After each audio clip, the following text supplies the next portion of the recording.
Hi friends, तो आज हम पढ़ने वाले हैं non banking financial companies in India, जो हमारे बैंकिंग अवेयरनेस का मोस्ट इंपॉर्टेंट टॉपिक है। तो फ्रेंड्स, आज इस वीडियो में हम पढ़ने वाले हैं कि आखिर ये नॉन बैंकिंग फाइनेंशियल कंपनीज क्या होती हैं। आखिर एक नॉन बैंकिंग फाइनेंशियल कंपनी बनाने के लिए जो आपका मिनिमम नेटवर्थ होता है वो कितना होना चाहिए। क्या फाइनेंशियल कंपनीज को सिर्फ और सिर्फ आरबीआई ही रेगुलेट कर सकते हैं? क्या कोई और बॉडीज नहीं हैं जो फाइनेंशियल कंपनीज को रेगुलेट करेंगी? तो इन सभी सवालों के जवाब आज इस वीडियो में हम आपको बताने वाले हैं। तो सबसे पहले स्टार्ट करते हैं कि आखिर ये नॉन बैंकिंग फाइनेंशियल कंपनीज क्या होती हैं। तो शॉर्ट फॉर्म में इन्हें एनबीएफसीज कहा जाता है, जो कि नॉन बैंकिंग फाइनेंशियल कंपनीज, इनका जो फुल फॉर्म होता है वो इस तरीके से। अब सबसे पहला सवाल हमारे मन में ये आता है कि आखिर ये नॉन बैंकिंग फाइनेंशियल कंपनीज क्या होती हैं। तो सिंपल भाषा में इसको समझो तो अगर वो कंपनीज जो अपना रजिस्ट्रेशन करवाती हैं, यानी कि वो कंपनीज जो रजिस्टर्ड होती हैं अंडर कंपनीज एक्ट 1956, ये जो कंपनी एक्ट 1956 है, इसके अंदर जिन भी कंपनीज ने अपनी रजिस्ट्रेशन करवाया होता है उन्हीं कंपनीज को कहा जाता है non banking financial companies. But इस एक्ट को अमेंडमेंट लाया गया था 2013 में, तो अब इस कंपनीज एक्ट को चेंज करके कंपनीज एक्ट 2013 कर दिया गया है। तो मतलब अब जो नई डेफिनेशन हो जाती है नॉन बैंकिंग फाइनेंशियल कंपनी की, वो ये हो जाती है कि वो कंपनीज जो रजिस्टर्ड होंगी अंडर कंपनीज एक्ट 2013, उन्हें नॉन बैंकिंग फाइनेंशियल कंपनीज कहा जाता है। अब आखिर बैंक के बीच में और नॉन बैंकिंग फाइनेंशियल कंपनीज के बीच में क्या डिफरेंस है, किस तरीके से आपके non banking financial companies different हैं आपके बैंक से। आपने अक्सर किताबों में या वीडियोस या शॉर्ट्स में देखा होगा कि नॉन बैंकिंग फाइनेंशियल कंपनीज भी वही फंक्शंस परफॉर्म करती हैं जो एक बैंक परफॉर्म करता है।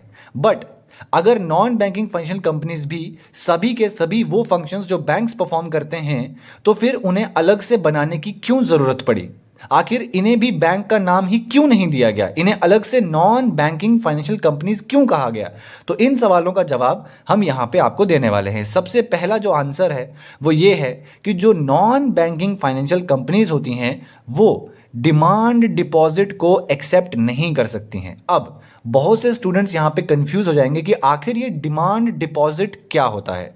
तो फ्रेंड्स, मैं आपको बता देना चाहता हूँ कि हमारे पास जब आप बैंक के अंदर जाते हैं तो वहाँ पे जब आप अपना कैश डिपॉजिट करवाते हैं तो आपके पास ये अथॉरिटी होती है कि आप उस कैश को जब चाहे तब उस बैंक अकाउंट में से या उस बैंक में से विड्रॉ कर सकते हो। और वहां पे कोई भी लिमिट्स नहीं होती हैं कि आप उस अकाउंट को, आपका जितना भी बैलेंस है, आप सारा का सारा विड्रॉ कर सकते हो, यानी कि जीरो बैलेंस भी अपने अकाउंट में रख सकते हो। और डिमांड डिपॉजिट, जैसा कि ये शब्द ही है कि डिमांड मतलब जब भी आप डिमांड करोगे बैंक के पास कि मुझे मेरा पैसा दे दो, तो वो आपको आपका पैसा दे देंगे, तो उसे कहा जाता है डिमांड डिपॉजिट। लेकिन जो आपके पास नॉन बैंकिंग फाइनेंशियल कंपनीज होती हैं वो इन डिमांड डिपॉजिट्स को एक्सेप्ट नहीं कर सकती हैं। मतलब पब्लिक से नॉन बैंकिंग फाइनेंशियल कंपनीज जो अमाउंट है वो डिमांड डिपॉजिट के बेसिस पे नहीं ले सकते। मतलब उन्हें कुछ ना कुछ समय के लिए वो पैसा अपने पास रखना होगा। किसको? नॉन बैंकिंग फाइनेंशियल कंपनीज को। उन्हें वो पैसा अपने पास कुछ समय के लिए रखना होगा, देन आफ्टर दैट उनको कुछ टाइम पीरियड देना होगा उन लोगों को, उन पब्लिक को जिन्होंने अपना पैसा उस नॉन बैंकिंग फाइनेंशियल कंपनी के अंदर डिपॉजिट किया होगा। मतलब सिंपल सी बात यह है कि नॉन बैंकिंग फाइनेंशियल कंपनी के अंदर जो लोग अपना पैसा डिपॉजिट करते हैं उन्हें कुछ सालों का या जो भी उनका टेन्योर होता है, कुछ टाइम पीरियड के लिए वो पैसा वो अपने पास रखते हैं। एंड देन जब आपका मैच्योरिटी पीरियड कंप्लीट हो जाता है तो उसके बाद आपका पैसा आपको रिटर्न कर दिया जाता है। तो ये डिफरेंस आ जाता है, पहला डिफरेंस जो एक बैंक और एक नॉन बैंकिंग फाइनेंशियल कंपनी के अंदर होता है।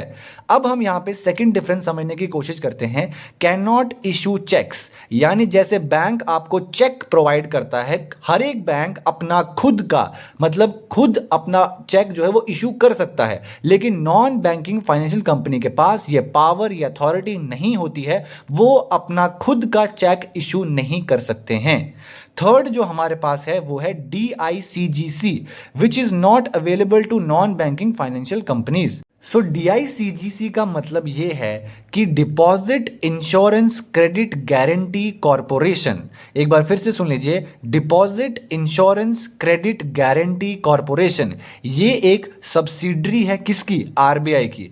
आरबीआई की ये एक बॉडी है, ये आरबीआई के अंडर में आती है, जो बैंक के अंदर जो डिपॉजिटर्स होते हैं, यानी वो लोग जो बैंक के अंदर पैसा डिपॉजिट करते हैं, उन्हें इंश्योरेंस प्रोवाइड करती है। मान लीजिए फॉर एग्जांपल आपने किसी बैंक के अंदर अपने पैसे को डिपॉजिट किया है, लेकिन कल को अगर वो बैंक मान लीजिए उसका दिवालिया हो जाता है, यानी वो बैंक बैंकरप्ट हो जाता है, तो आप जो डिपॉजिटर उस बैंक के हैं, आपको मिनिमम 5 लाख तक का जो आपका बैलेंस, मान लीजिए आपका बैलेंस वहां पे 10 लाख रुपए था, लेकिन अब वो बैंक बैंकरप्ट हो चुका है, आपका पैसा डूब चुका है, तो आपको आपके उस पैसे पे जो इंश्योरेंस प्रोवाइड करता है वो ये बॉडी प्रोवाइड करती है। यानी कि आपका पैसा डूबने के बाद भी आपको 5 लाख रुपए तक इस बॉडी से आपका कैश आपको वापस मिल सकता है।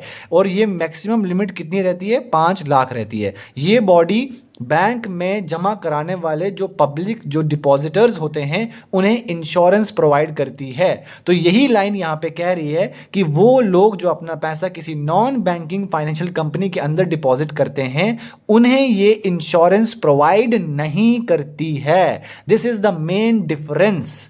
Okay, I hope you can understand. You will understand. So now the next question is कि आरबीआई से लाइसेंस के लिए रिक्वायरमेंट्स, यानी किसी नॉन बैंकिंग फाइनेंशियल कंपनी को अगर आरबीआई से लाइसेंस चाहिए तो उसके लिए क्या क्या रिक्वायरमेंट्स होती हैं। सबसे पहली जो रिक्वायरमेंट है वो ये है, कंपनी रजिस्टर्ड अंडर सेक्शन 3, देखो ये आप इसका नोट्स अच्छे से बना लेना, ऑफ द कंपनीज एक्ट 2013, यानी कि जो आपका कंपनीज एक्ट 2013 है उसके अंदर सेक्शन 3 में आपके पास सबसे पहले तो वो कंपनी रजिस्टर्ड होना चाहिए। यानी कि अगर आपको आरबीआई से लाइसेंस चाहिए अपनी नॉन बैंकिंग फाइनेंशियल कंपनी के लिए, तो सबसे पहले आरबीआई ये चेक करेगा कि क्या आपने अपनी कंपनी का रजिस्ट्रेशन कंपनीज एक्ट 2013 के अंदर करवाया है या नहीं करवाया है। तो फर्स्ट स्टेप आपका ये रहेगा। देन आफ्टर दैट जो आपका सेकंड स्टेप होगा वो ये होगा कि जो मिनिमम नेट ओन्ड फंड होता है वो ₹200 लाख, या जिसे सिंप्लीफाई करके आप 2 करोड़ रुपीस भी कह सकते हो, कि उस कंपनी के पास खुद का जो नेट ओन्ड फंड होता है।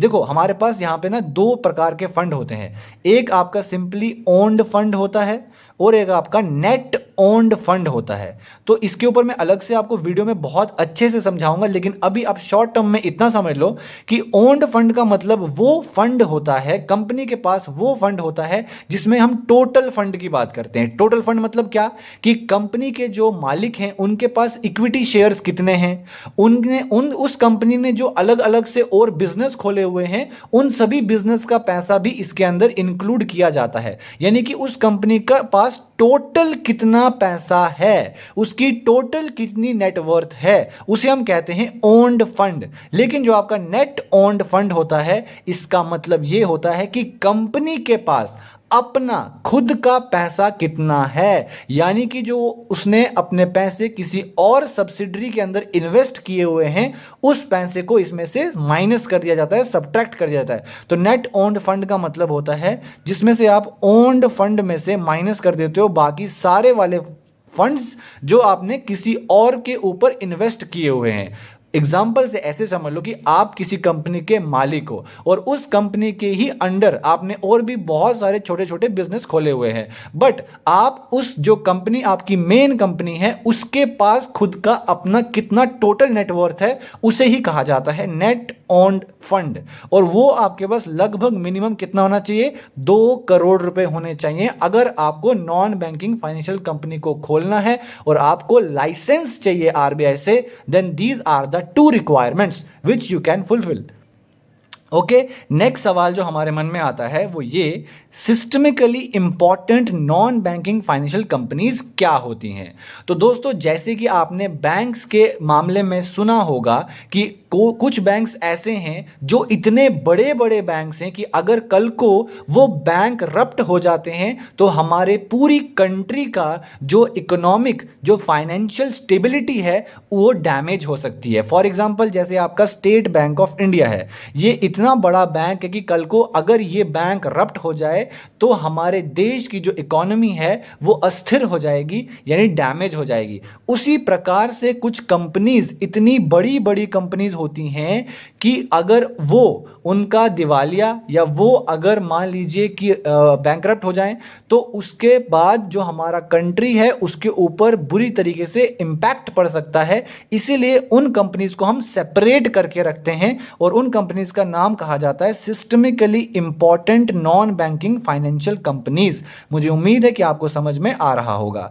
अब देखिए, systemically important non banking financial companies कौन सी होती हैं, अब उन्हें और डिटेल में समझते हैं। सबसे पहला पॉइंट, जिनका एसेट साइज ₹500 करोड़ या उससे ज़्यादा होगा, यानी जिस भी कंपनी के पास उसकी खुद की जो नेटवर्थ है अगर वो 500 करोड़ या उससे अबव होगी तो वो कंपनी हमारी systemically important non banking financial company होगी। सेकेंड पॉइंट, इनको सेपरेट किया गया है, जो मैंने आपको बता दिया कि इनको सेपरेट किया गया है क्योंकि इनकी जो एक्टिविटीज हैं वो पूरी इकोनॉमी की फाइनेंशियल स्टेबिलिटी को इफेक्ट कर सकती हैं। That's why these companies are separated from the other non-banking financial companies. Now we move to the next page and now we are going to discuss that कि आप ये समझ लो अब कि क्या इन कंपनीज को, जो हमारी फाइनेंशियल कंपनीज होती हैं, क्या इन कंपनीज को सिर्फ और सिर्फ आरबीआई ही एक ऐसी बॉडी है जो रेगुलेट करेगी। रेगुलेट मतलब कि आरबीआई ही सिर्फ एक ऐसी बॉडी होगी जो in non banking financial companies के ऊपर सुपरविजन करेगी, इनके लिए रूल्स बनाएगी, गाइडलाइंस बनाएगी। नहीं, ऐसा नहीं है। मैंने आपको बराबर यहाँ पे डिफ्रेंशिएट करके दिखाया है कि वो कंपनीज जो मर्चेंट बैंकर कंपनीज होती हैं, वेंचर कैपिटल फंड कंपनीज होती हैं, या फिर सिंपल आम भाषा में कहूं तो जो आपने स्टॉक्स वगैरह, हमेशा आप अपने फोन्स पे, टीवीज पे एड्स देखते हो जहां पे स्टॉक मार्केट के बारे में बात की जाती है, स्टॉक्स के बारे में, शेयर्स के बारे में, ट्रेजरी बिल्स के बारे में, डिबेंचर्स के बारे में बात की जाती है। तो जो भी आपके स्टॉक मार्केट से रिलेटेड जो भी आपकी ये वाली फाइनेंशियल कंपनीज होती हैं उन्हें कौन रेगुलेट करता है? उन्हें सेबी रेगुलेट करता है। सेबी का मतलब क्या है? Securities and exchange board of India. ये आरबीआई नहीं है, ये सेबी एक अलग बॉडी है जो इन मार्केट्स को कंट्रोल करता है, जो आपके स्टॉक वाली मार्केट्स होती हैं, शेयर स्टॉक एक्सचेंज वाली, शेयर्स मार्केट है ना, शेयर मार्केट, इन सबको कौन कंट्रोल करता है? सेबी कंट्रोल करता है। सेकंड, जो आपकी इंश्योरेंस कंपनीज होती हैं, जैसे आपकी एलआईसी हो गई, लाइफ इंश्योरेंस कॉर्पोरेशन, और भी जो डिफरेंट प्रकार की आपकी इंश्योरेंस कंपनीज होती हैं, उन्हें कौन रेगुलेट करता है? Insurance regulatory and development authority of India, यानी जिसे हम शॉर्टकट में बोलते हैं इरडा। क्या बोलते हैं? इरडा। इसको बोलते हैं सेबी। देन आपके पास आता है चिट फंड कंपनीज, तो इन्हें कौन रेगुलेट करता है? State government. और लास्ट आती हैं आपकी निधि कंपनीज, जिन्हें कौन कंट्रोल करता है, कौन रेगुलेट करता है? Ministry of corporation affairs, government of India. तो मुझे उम्मीद है कि आपको ये वीडियो अच्छा लगा होगा। अगर आपको वीडियो पसंद आया तो वीडियो को लाइक कीजिएगा, चैनल को सब्सक्राइब कीजिएगा। मिलते हैं नेक्स्ट वीडियो में। Bye bye.